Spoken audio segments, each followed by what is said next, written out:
Joe Nemechek, Casey Kane. On the front row, Earnhardt Jr., Ron Hornaday. In row number 2, Stacy Compton, Jamie McMurray. All potential winners up the front of this field. Mike Bliss and Scott Riggs in a Ford. Have a look back through the starting lineup and note carefully that yellow line on the right side of your screen. That is the out of bounds line. If you drive down below there, you get penalized. However, that rule has a provision that if you are forced below the yellow line, NASCAR will take that into consideration. The rule on which they got Brian Vickers last week, passing to the left on the restart, had no such provision for what other cars might have done to force him there. Now, one thing that you can do, Mike, if you do get forced down there and you did pass a car, you advanced your position, you can lift, let the guy go back around you before you get to the start-finish line. No harm, no foul. Right. As it should be. Yeah, you make a mistake, you get to atone for it. That's right. If you show that you're trying to make up for what you did, or ask for forgiveness, or whatever it is you're doing, then they'll take that into consideration. It's easier to ask for forgiveness than permission, right, Larry? That's always been my case, especially when it comes to that big red and white truck down there. The main thing is when you go in there, you've got to have a story, and you better stick to it. Right. A couple of cars will have to go to the rear of the field. Shane Mill in the 48 car had to change engines, and Tina Gordon, right before final practice yesterday, making her first Busch Series start here at Talladega, they had to change engines. In fact, she never got to run in that final practice.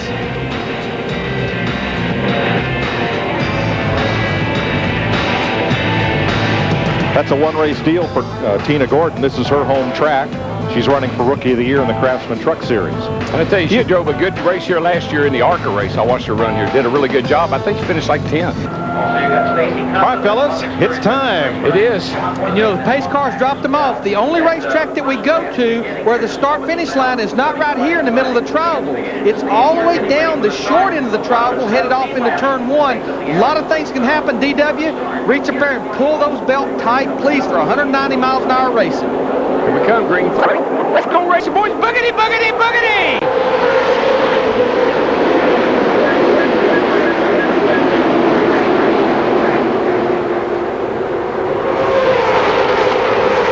Casey Kane in the 38 car started on the outside pole. He don't have a whole lot of help behind him. You have to have help here to complete a pass. It's about 5 car lengths back to the 1 car of Jamie McMurray as they're just getting up to full speed halfway down the backstretch. Most of the first 4 rows were single file. As they passed the flag, they were dropping into line. And like I said in the pre-race show, you don't plan anything here. You take advantage of what happens in front of you. If there's a hole opening, you go for it. You don't make deals with people. You'd like to, but hardly ever do they work out.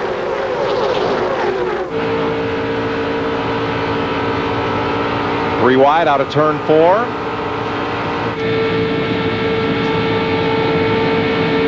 And to the flag, Nemechek leads the first lap.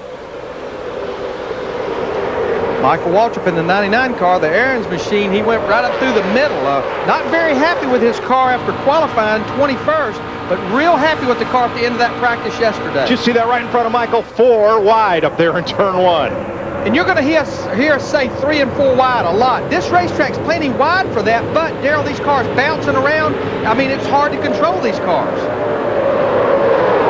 Steve Burns. I asked Jason Keller just before the race if he had a game plan, and he echoed exactly what Darrell Waltrip just said. He said, I would like to get up there with Michael Waltrip and get to the front of the pack. I did it with him last year, but I don't know if I can do it this time. We'll just have to wait and see how it unfolds. And of course, Steve, the unknown, this is not the car that Jason won here with a year ago, tore that car up at Daytona. This is a car that they just barely finished before checking in here on Thursday. And you'll use the middle. You saw Michael do that. He'll use the middle to pass some cars, but you don't want to stay there very long because you'll go up. All of a sudden, you need to go left or right. The holes are closed. So when you're going up through the middle, you want to get in one lane or the other as soon as you can and keep advancing forward. You can use that middle to move forward, but you don't want to stay there. Looked like Michael just kicked into the back of the Mike Wallace car as he swept around the outside of him. You saw Wallace wiggle there just a bit as Waltrip made the move. You get such a run on the guy, and you really you don't want to lift because you know if you do, you're going to lose your momentum. So you've got to either bump him or go around him one side or the other, hopefully.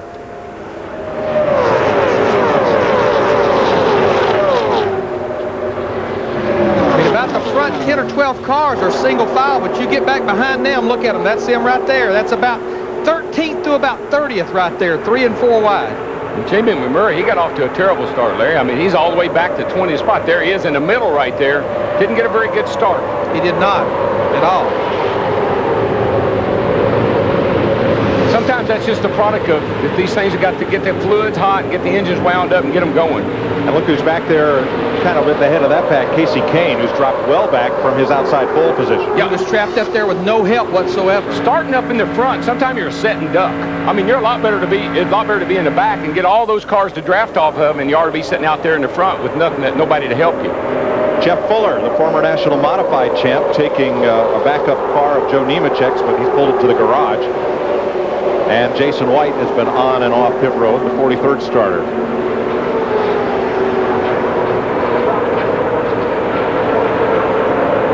Darrell, it's hard looking at the pictures here to feel the tension that you know is inside every one of those race cars running this close at these speeds in such a tight pack. Well, you're just at the mercy of the other guy. You know, please don't hit me. And please don't bump draft me, except maybe on the straightaway. You're just sitting there, you're pleasing yourself to death almost. You know, please give me a place to go. Please, don't let that happen. It's almost like riding a motorcycle. You're not worried about what you're going to do, and you're worried about what everybody else is going to do around you. Exactly. And all that. I can't tell you how much turbulence comes off these cars. I mean, there's air moving around, and sometimes they make your cars do things that you just can't control. That's why when you get so close together, 3 wide and all, I mean, you can literally bounce into the guy beside of you and think you got complete control of the car. Because this racetrack is very rough, Darrell. It's not smooth at all. And a very aggressive shock package.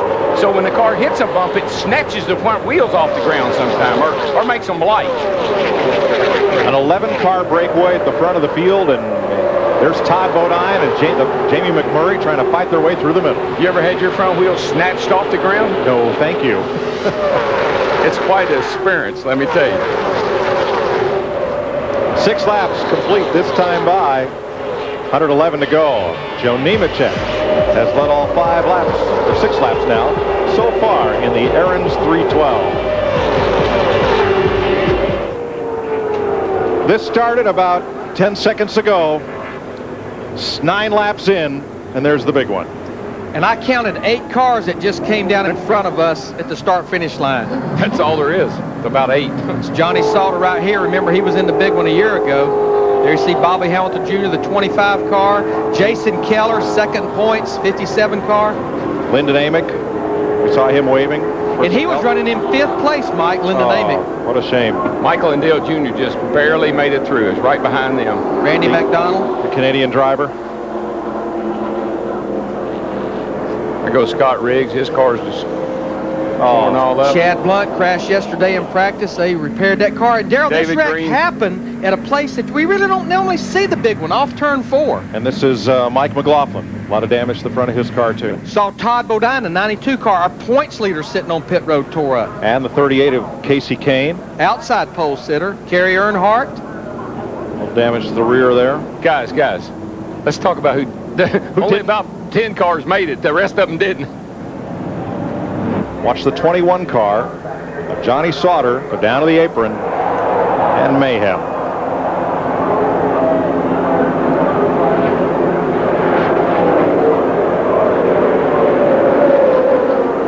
Now, the last car in was way, way behind the wreck, and Randy McDonald just flew right in there.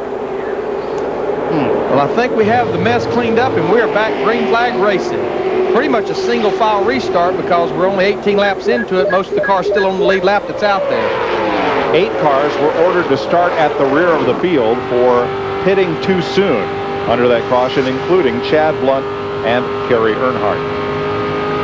And the biggest challenge that all these cars that are trying to get back out there, Mike and Darrell, is making sure that they make their cars aerodynamically sound. You saw Randy LaJoy and them trying to get all the sheet metal, because what NASCAR says is you have to maintain a minimum speed of 57 seconds, which is a percentage of the fastest times in happy hour practice, and they only give you 1 shot to accomplish that. Dick Berggren? With Kevin Grubb, looks like they can get yours back in. What do you think? I hope so. The Dr. Pepper Dodge and Express Dodge wasn't too bad. This is one of the times where you almost wish your car was a little bit slower, so we could have been riding around about 40 if they had time to slow down for it. But that's Talladega for you. You can have a good car and it'll all turn around for you. But it just wasn't our day. Hopefully we can get out there and gather up some points because we got a pretty wrecked up Dodge right now. Let me tell you the sad part of this story. Go down to that cardboard box on the ground. Victory lane only. That was what they had planned. It's not what they got. To Jeannie. Well, Stanton Barrett, as a stunt guy, I would imagine you have learned to get out of some pretty tight situations, but what happened? It looked like you had escaped the big one.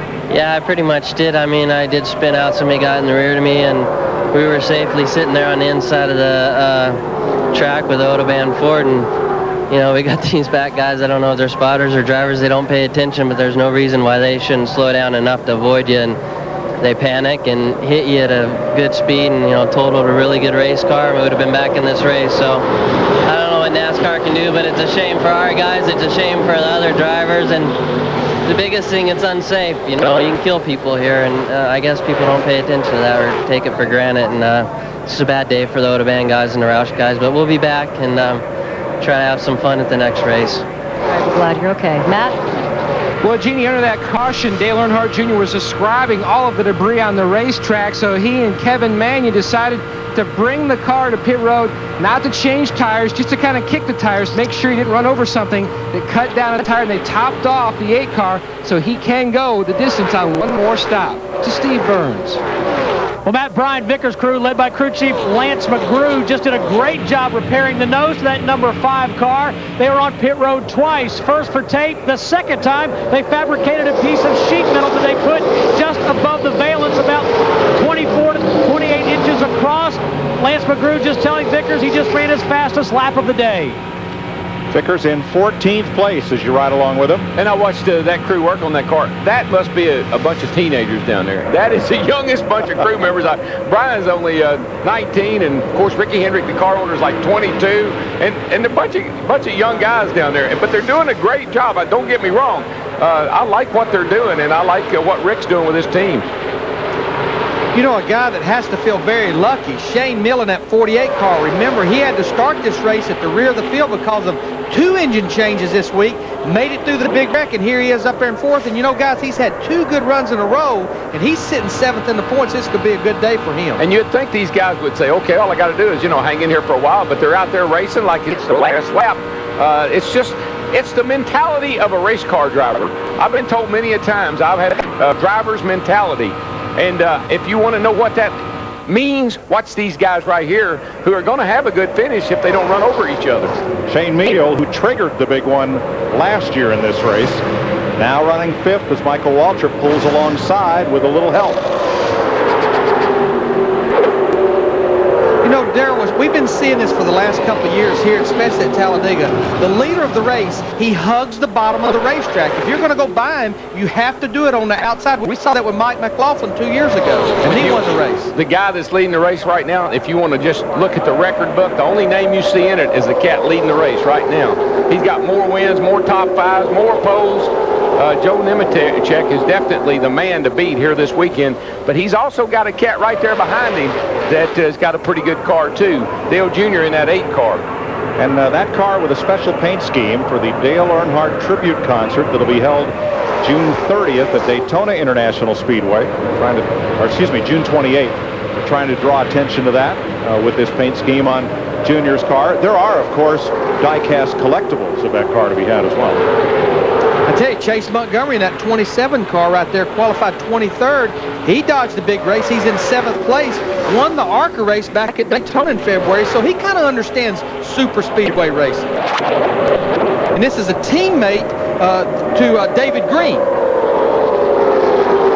David, one of those involved in the big crash at lap 10. This hasn't been a good weekend for David. No. He gets thrown out of the Cup race, and 10 laps into this race, he's crashed.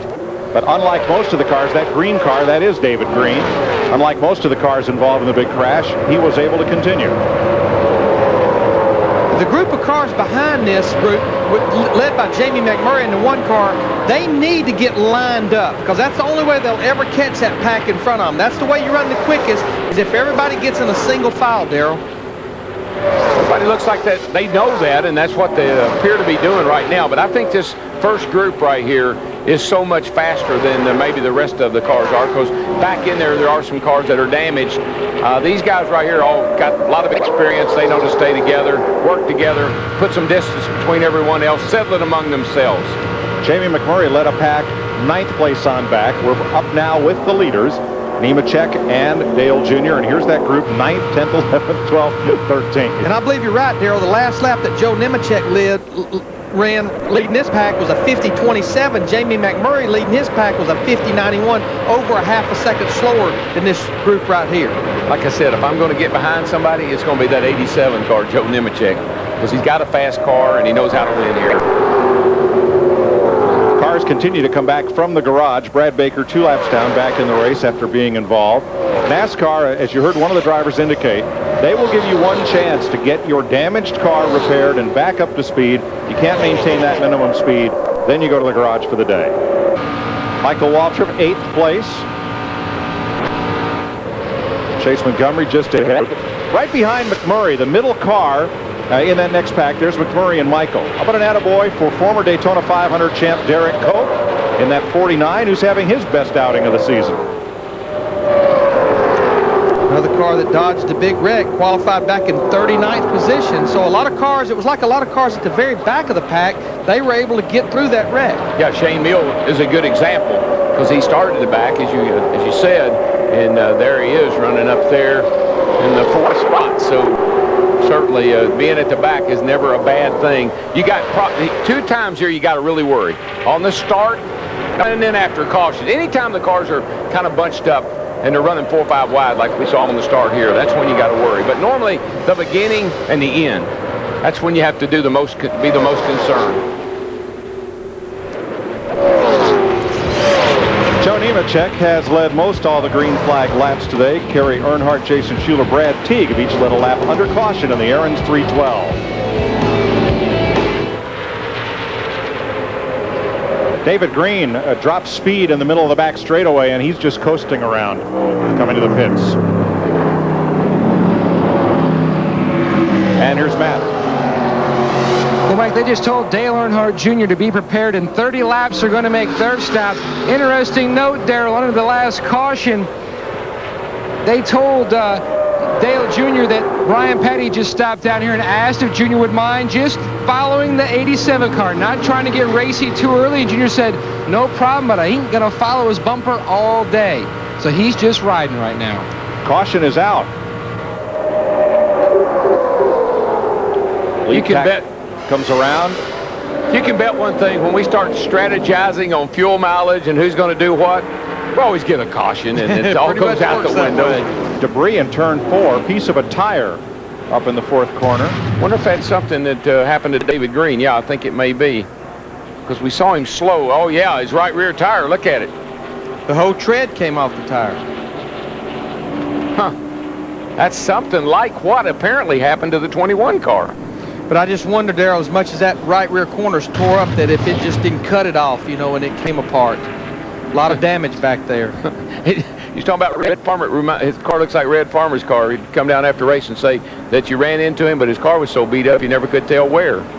You know, I have to believe that even though we're not to that pit window that we was talking about, doing the math, I still believe no more cars on the lead lap, that all the leaders will come to pit road, probably change 2 right side tires, go ahead and fill it up with fuel. That just makes them be able to go a little bit further before they have to make that final stop. A lot of those leaders, like Joe Nemechek, did not take tires when they stopped on the prior caution.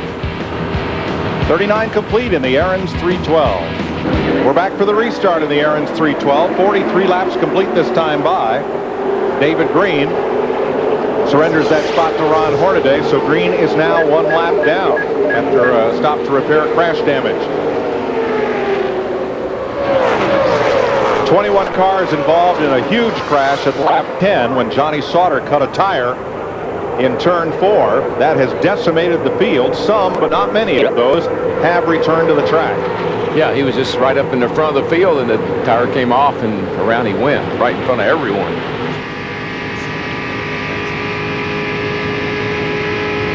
Second place, Jamie McMurray looking for a run on Ron Hornaday. And you know, Mike, after this round of pit stops here, again, you run your own race. Some guys are thinking about this pit stop. Other guys are thinking about this one and how it's going to affect the next one, which is the way to do it. Here's Dale Jr.'s pit stop. Now, they plan on changing 4 tires right there. Now, whatever they plan on doing on the next stop, Darrell, if they plan on changing no tires, or even if they plan on just changing rights, you can't slide those tires. You take a chance of blowing them out.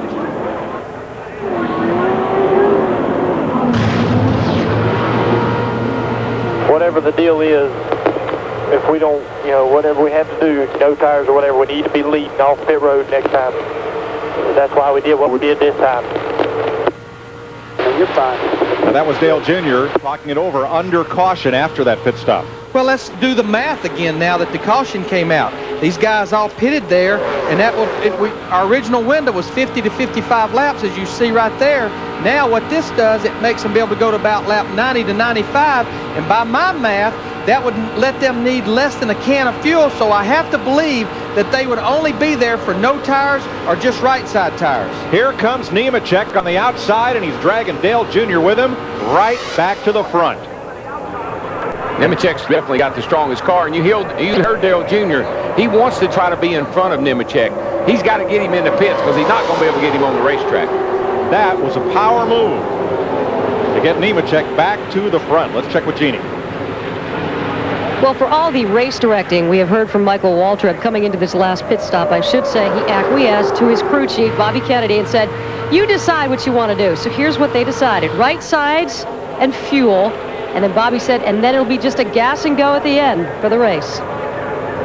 That's a good strategy. Michael needed to get caught up. I mean, he was back out of that lead draft, and he needed to get up there with those guys. So coming in, getting 2, and putting him up in the thick of things will be a good move for him. But, Larry, you're talking about sliding the tires. When you're coming off of the racetrack at 190 miles an hour, you slide the tires, you're going to blow one out. Coming to pit lane, you're only doing 55 miles an hour. I wouldn't want to do it, but if it meant me getting in, getting out without taking tires, I'd do it. Because, again, like we've been saying, you want to be leading off pit road. Right. They know that'll be the final pit stop. It probably won't hurt the tire as not anything like it would if you were locking it up coming off the racetrack. And also in Junior's defense, as Jason Keller goes back into the garage, that'll be the second time in, so he's likely done for the day. Junior knew they were going to get 4 new ones, so it really didn't hurt the car to slide it like it certainly would if he gets 2 tires or none on that next stop. He'll be aware of that, and I'm sure he'll come in there a little slower next time. You know, Mike Wallace is right with those leaders as they march to the front, Nemechek and Junior. They never lost the tight draft of the 4 car of Mike Wallace. Well, Mike Wallace, I mean, think about Daytona. He finished in top 10 in everything he ran down there, the Cup race, the Busch race, the truck race. And he comes here. He's in the Busch race. He's going to load up and go home. All of a sudden they say, hold up, time out. A guy that knocked you out of the top 36 just got thrown out, you're in the race. So he must, he's like in Daytona and Talladega a lot, probably more than some of these guys are. And how about Coy Gibbs, who's right behind him, and Ashton Lewis, both drafting their way to the front. And Coy Gibbs is driving the car here that Mike McLaughlin won the race in 2 years ago. So that car's capable of running up front, as it is now. Jamie McMurray in the 1 car all the way to the bottom of the racetrack. Michael Waltrip in the 99 slides back in front of him. You know, guys, as I've been watching Joe Nemechek all week here, sitting on the pole on Thursday, leading this race just lap after lap, if you look at his car closely... All right, you heard them talk about they're telling Dale Earnhardt Jr. want to stay in line for a while, let some laps wind down here. But if you notice, that's a Pontiac. Everywhere except Daytona and Talladega, Joe Nemechek races a Chevrolet.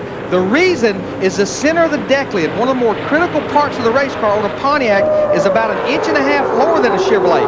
NASCAR realizes that. They have a much bigger spoiler. It's 2 inches wider and a 1/2 inch taller, but Joe Nemechek's still saying and showing that you can race good with a Pontiac here. Yeah, and Larry, just listen to this. Most wins at Talladega, Joe Nemechek, 2. Most top 5s at Talladega, Joe Nemechek, 5. Most laps led at Talladega, Joe Nemechek, 142. Most poles at Talladega, Joe Nemechek, 4. And the list goes on. But in the Busch Series this year, it's unlike Winston Cup. They do not give these guys the 2003 body. They have a choice everywhere except Daytona and Talladega, but at those 2 racetracks, the Busch Series has to run no body. The reason that NASCAR did that is to save the Busch owners some money from building new cars just for 3 races. Shawnee Sauter has come back in this race, and believe it or not, Bobby Hamilton Jr. Bobby Hamilton Jr. If that car will run 150 mile an hour, I wouldn't want to be in it.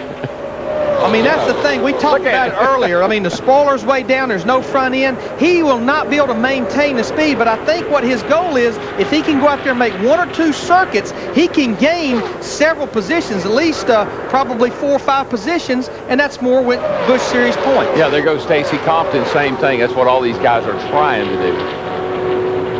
Here's Jeff Hammond on the leader. Mike, we talk about Joe Nemechek. At Daytona, he sat up there on the front, had one of the strongest cars there, but got sick come race day. Had to put Winston Cup regular Jeff Green in his car, and we never got a chance to see the battle between Dale Earnhardt Jr. and Joe Nemechek. But today, I think we're getting an opportunity to see exactly how strong that race car was at Daytona, even though Joe got sick and never got an opportunity really to showcase how really good his car was. Joe's #1 fan for all these long years since he started racing on the short tracks around Lakeland, Florida. His mom. She is a wonderful woman, and she is always cheering for Joe. What you saw her do, she will do 117 times every time he comes down the front stretch today. And has a photo album like nobody you've ever seen. Joe Nemechek has now led 43 of 51 laps in the Aaron's 312. Joe Nemechek at 55 laps. He's led 47 of them. And it seems that perhaps only Dale Earnhardt Jr. or Mike Wallace will have a chance at Nemechek. 3 Pontiacs and 2 Chevys in that front 5 if you add Ron Hornaday and Mike Bliss to the mix. 20 cars on the lead lap, including Derek Cope, Morgan Shepherd, the 61-year-old veteran, ARCA driver Larry Hollenbeck, and rookie Rick Markle.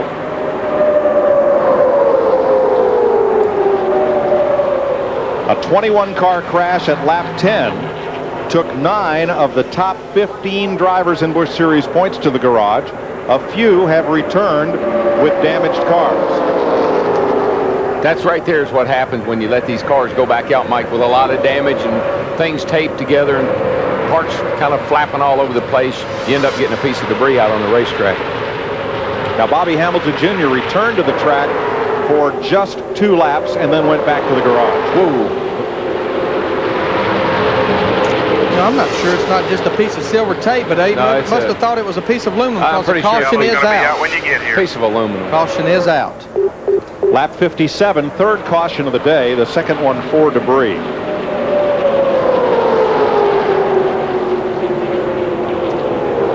But you know, Mike, as you look at the back, 10 or 12 guys who are still on lead lap here, people always say, why would that guy go out there and run? Why would this guy go out there and run? He's not that fast, doesn't have a chance to win. You never know when you start a race what the turn of events are going to present to you. Sure. And all of a sudden, a guy that didn't have a real fast car and a guy that didn't have a chance, guess what? He may have the best finish of his whole career on a day like today. Welcome back to Talladega, where we're getting set for the restart. Dale Earnhardt Jr. leading Mike Wallace, Joe Nemechek, Shane Neal, and Mike Bliss. Still 20 cars on the lead lap.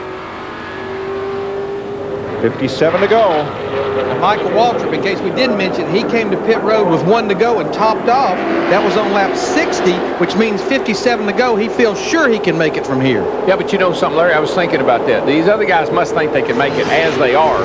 Michael's not running all that good. He might not have put a good enough tune-up on his car. He may be burning a little too much fuel. And, of course, under those cautions, 1 caution equals about 2 green laps. They did have 2 cautions, so that helps the fuel mileage as well. 3 wide as they go around David Green, and squeezed up toward that wall is Joe Nemechek.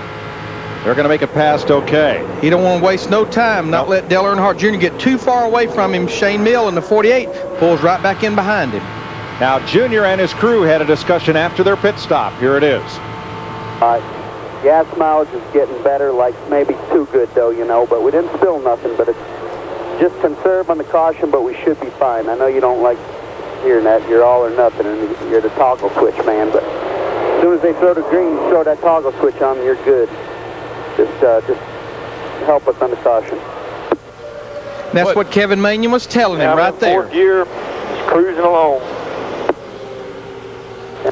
He's the toggle switch man. That means he's either on or off. Don't give me that halfway stuff or part throttle stuff. And Darrell, this is one of the few places at 70 miles per hour behind the pace car you could get by with running the pace laps or caution laps in fourth gear. Yeah, what he's doing is he doesn't want to work the squirters in the carburetor. It's not a lot, but it will, burn a tad more fuel, and sometime you'd give anything for another half gallon. All right, let's go to Matt with Earnhardt's crew chief, Bono. Well, Bono, we heard your conversation with the toggle switch man, but we didn't hear your conversation with Brian Patty. What did that consist of? I'm not too sure. He's asking for a little bit of help. When we were running behind him, he stayed up on the high line to help us out, and he just wanted us to get him out of the lap cars and stay up there and help him get past, and so we can kind of have a race to the end. About 6 or 7 cars that looked like they could win the race, so our goal was to get out front, and I think we can make it here on gas, so it'll be close. Daytona winner, man on a mission, also looking for a Talladega win. Jeannie. Well, why don't I recap a conversation that Michael Waltrip had with his crew chief, Bobby Kennedy. He came in for just a splash of gas, 2 stops this time around. He said, are we good to go the rest of the way? The answer, 10-4. Michael asked, if there's another caution, will I be able to stay out? 10-4. Waltrip restarted 19th. He's now climbed to 13th. Mike Harmon was black flagged for running too slow, and now he's pulled his car down to the track apron. He was one of the cars involved in the big wreck at lap 10. And as you see the cars come down the back straightaway, Dale Jr. is really protecting that inside. If Joe would decide to go to the inside, Dale Jr. is in a position where he could block him against the yellow line. That's the downside to the yellow line. Here particularly. Daytona, a little more, it's a better idea. Here I'd be a little more forgiving, I think. Jamie McMurray, I finally got the answer on why the yellow car is orange. When the man created the company, he went to order trucks, and he said, what color would be the most visible out on the highways? And back in those days, they said swamp holler orange, so all the trucks are that color. Anyway, Dick Berggren. Well, Jamie McMurray started in 6th position. He is currently running in the 10th spot, and he just keyed the radio and asked his crew chief if they were in trouble. Crew chief said, yeah, that the front group is running away. McMurray said he really doesn't have anything for them. He was a potential winner. The car just isn't right today. To Steve Burns. Well, Dick, I just checked with Brian Patty again, and he said that he thinks he can make it all the way, but to be on the safe side for right now, he's telling his driver, Joe Nemechek, to ride in behind the 8 car of Dale Earnhardt Jr. Jeannie Zelasco. Well, I was just tapped on the shoulder in the 99 pit of Michael Waltrip, and I was told they may be about a half a lap short on fuel. My question, have they told Michael yet? The response, nope.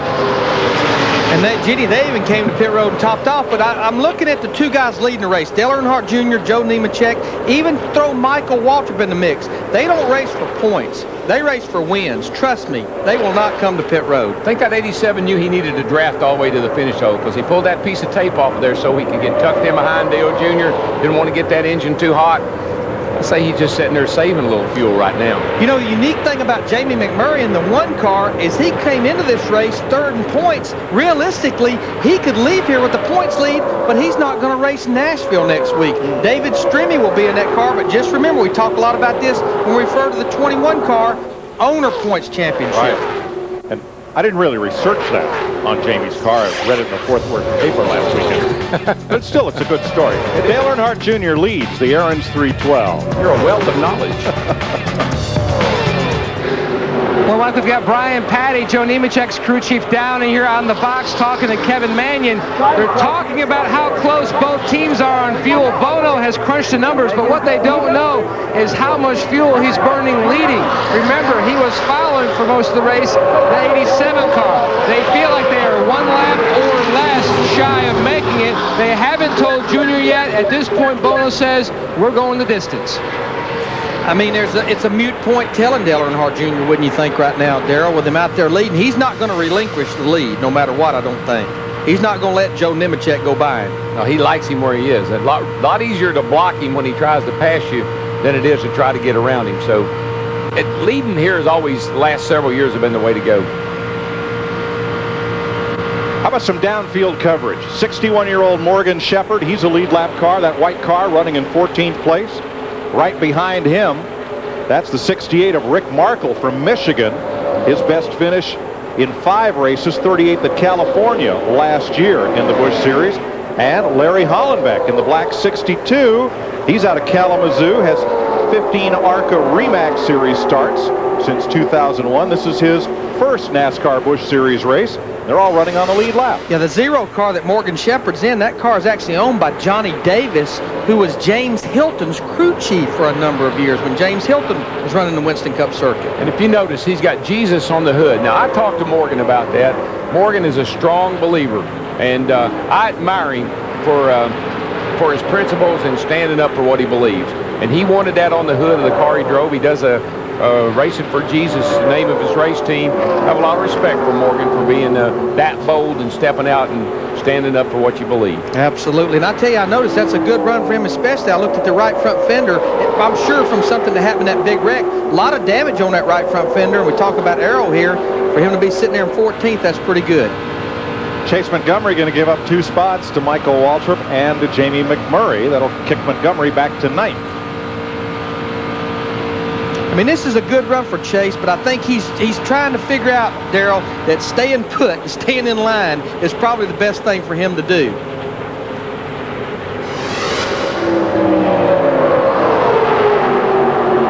Now they're 11 seconds behind the lead pack. I don't see him gaining any, Mike. I've been kind of watching that gap, and if anything, it's growing. Yeah, it's about a half of a second a lap, and you have to know that Ron Hornaday, that bad pit stop, unless they get a caution, that could be what has really bit him here, the reason he lost that lead group. Lap cars here staying to the outside at Talladega as the lead lap cars take the fast route around the bottom. You saw the lead pack. I always like to do it. I always like to do it at the line, Mike. I think that's everybody. Our world revolves around that start-finish line. Here they come, and they're at the line. Well, they're going off a turn 2 right now. So 3 distinct packs of cars. The way things have sorted out here for the moment at Talladega, 18 cars on the lead lap, as Larry Gunselman and Donnie Neuenberger have now gone 1 lap down, joining David Green. So 18 lead lap cars, 88 laps complete, 30 to go. Dale Earnhardt Jr. has now led 31 laps of the Aaron's 312 on Fox. 10 laps to go. Joe Nemechek has led 49 laps. Earnhardt Jr. just took over the most laps led category. He's led 50 now. That's on board Michael Waltrip. I think that's a drink bottle of some kind, I think, but it could actually be. There, it's not his radio, is it? Well, I don't know. It looks awfully light to be the radio. Yeah. How about the radio holster? That might be. And a long piece of duct tape that didn't get clear when it somehow exited the car. I'll be very anxious if we don't figure it out to get down there after the race to see exactly what that is. You know, when I look at this group right here, I'm going to tell you, this is a lot of Winston Cup engine builders represented right there. Ron Hornaday has a Richard Childress Racing engine. Jamie McMurray in the 1. He has Ernie Elliott. Michael Waltrip has Dale Earnhardt Incorporated. Ashton Lewis in the 46 car. He has Roush Motors, and Chase Montgomery in the 27. They have Bill Davis Motors. This is all Winston Cup engine builders. Wow. Well, restrictor plate engines are such a, it takes a lot of time, effort, and money, and a lot of R&D to get one to run, and so they're utilizing the experience and knowledge of these Winston Cup teams. I think that's Todd Bodine on the left of the screen, one of the damaged cars from earlier. And remember the Mike Wallace car that was in the top 5? Right. I don't know where he went, but I haven't seen him lately. He dropped off that lead draft, and he's still running up there in 5th place, but boy, he's falling back. Yeah, 15 seconds behind the leaders. In just a few laps, that was how important the draft was. And the way he's running, Hornaday and that second pack will catch him. Whoa, Chase Montgomery gets to the side of McMurray. Across the grass, across pit road. Roof flaps put him back on the ground. That car was fixing to take off when those roof flaps deployed. It put him back on the ground. And the best thing they ever did was pave all this right through here. Caution is out. Caution is out. No. Ron Hornaday moves to the inside of Shane Milne in 48. He blocks him all the way down to the yellow line, the out-of-bounds line. Boy, he did. He put a heck of a block on him because Ron had a good run Now he's trying to bump draft him right on past Nemechek, and they got a head of steam here. Something's going to have to give. These 3 cars here are coming hard on Dale Jr. Dale Jr. is blocking that bottom. You can't give up the bottom. And instead of pulling out, Nemechek gave him a push. Yeah, well, you just can't give up the bottom. If you do, you get hung out to dry. All those cars that are on the lead lap will go right by you. Dale Earnhardt Jr. here, look, he's moving to the high side. Remember, they're not completely up to speed right now, but boy, that group behind him, they get a run on him. That's not the place to be, Dale. Man, I would not have done that, because I would be afraid that would be an invitation for everybody to go under me. And remember at Talladega, the start-finish line, not here as it is at Daytona. The finish line is way down here past the end of pit road. And Nemechek's in a dilemma. He's probably faster, but he doesn't want to go the outside because he's afraid he'll get all those cars freight training by him. It all depends on who goes with him. If Mio would go with 87, he'd have a shot. Mike Bliss to the outside. He's got help. We know Bliss has got plenty of fuel now. One driver who doesn't, Ashton Lewis Jr. He's out of gas, coasting on the apron, turn 4. And he stopped. He stopped. We may get a caution. This could be the race. This will be the race right here. Not enough time for a red flag. Caution will be out. I don't think Nemechek can do anything with Dale Jr. down here to the start-finish line. As long as he hugs the bottom. Nobody's close enough to help him. Earnhardt Jr. brings them around through the tri-oval. Nemechek looking, but there is nowhere lower to go. 2 laps to go, but this will be the race. That'll be the race. This will be the longest lap of Dale Jr.'s life. See him wiggling back and forth just a little bit, making sure keeping fuel. Pushed over to that right rear corner. Joe Nemechek in 87 right behind him. Don't say nothing. Don't say a thing. They know it's not over until he makes it back to this start-finish line, and he's about 3/4 of a lap away. Well, Joe's not in any better shape. I mean, you know, they're both of them had the same problem. Shane Meal still running. Now you cannot pass. I got about 6 pounds. Oh, he's all right, 6 pounds. All right, buddy, just keep wiggling around. Get a good coast going. I know you can't pass the pace car, but do all you can. That's 6 pounds per square inch of fuel pressure. And Darrell, even at speed, you normally won't have about 7 or 7.5, right? Right. The only problem is if it did run out, he's not going fast enough to coast very far. Serpentine. Down to about 5. Down to about 5 pounds there at the end of the backstretch right here. See him wiggling it back and forth, continuing, trying to make sure fuel stays to that pickup. He's got about a mile to go. He's working it, isn't he? We've never had this much tension on a caution lap before, I don't think. He's making sure he don't pass that pace car. This is what you call don't beat yourself. That's the whole thing right here. He's got it won. Because every one of these guys had an opportunity a few laps to go to come top off with fuel. He's got it made now. I believe, heck, he'll probably get up on the banking now.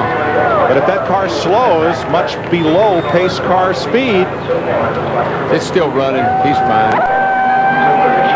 He's not going to get on that 18 degrees of banking. He can't pass the pace car, but he wants to stay right with it. Wiggling back and forth.